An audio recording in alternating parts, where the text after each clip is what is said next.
வணக்கம், GG kitchen. இன்றைக்கி நமக்கு சமைக்க போகிறது முருங்கைக்கீரை சூப்பு. முதல்ல நம்ம அதுக்கு என்ன தேவையானதை அரைச்சிக்குவோம். ஒரு 6 சின்ன வெங்காயம் போடுறேன்.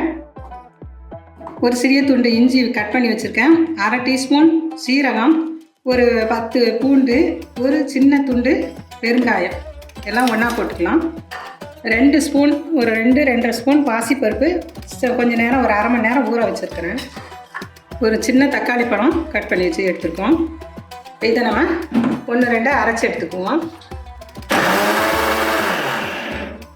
1 கப்பு முருங்கைக்கீரை, கடுகு சீரகம் தாளிப்புக்கு, மிளகு மேலே தூவுறதுக்காக எடுத்துக்குவோம். இப்போ சூப் எப்படி செய்யலாம்னு பார்க்கணுமாங்க.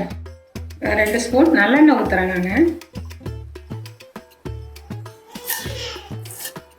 கடுகு சீரகம் எடுத்து வச்சுருந்தது, அரைச்சி வச்ச இந்த கலவையை நம்ம இதில் ஊற்றுவோம்.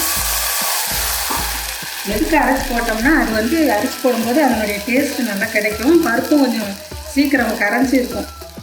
இல்லைன்னா எல்லாம் முழுசாக இருக்கும். கீரை 1 கப்பு இதிலே போட்டுக்கிறோம் நம்ம.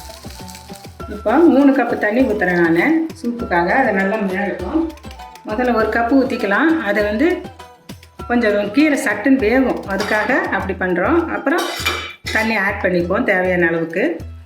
கொஞ்சம் தேவையான அளவு உப்பு போட்டுக்கலாம். மஞ்சத்தூள் போட்டுக்கோங்க கொஞ்சம். இப்போ நம்ம தேவையான அளவு தண்ணி ஆட் பண்ணிக்குவோம். முதல்ல 1 கப், மொத்தம் 3 கப்பு ஊற்றிருக்கோம். இன்னும் ஒரு 1/2 கப்பு சேர்த்து ஊற்றிடுறேன். இப்போ ஒரு 5 நிமிஷம் திருப்பியும் அது கொதிக்கட்டும். இப்போ முருங்கைக்கீரை சூப்பு ரெடி ஆகிடுச்சு. ஸ்டவ் ஆஃப் பண்ணிடுவோம். பாருங்கள் எவ்வளோ அழகாக வந்திருக்கு. இப்போ நம்ம கப்பில் சர்வ் பண்ணுவோம். கீரை வேண்டான்னு நினைக்கிறவங்க வடிகட்டி சாப்பிட்டுக்கலாம். நம்ம பெரியவங்க தானே, அதனால் அப்படியே சாப்பிட்டுக்குவோம். சுவையான சூப் ரெடி. முருங்கைக்கீரை சூப் ரெடி. சுவையான முருங்கைக்கீரை சூப் ரெடி.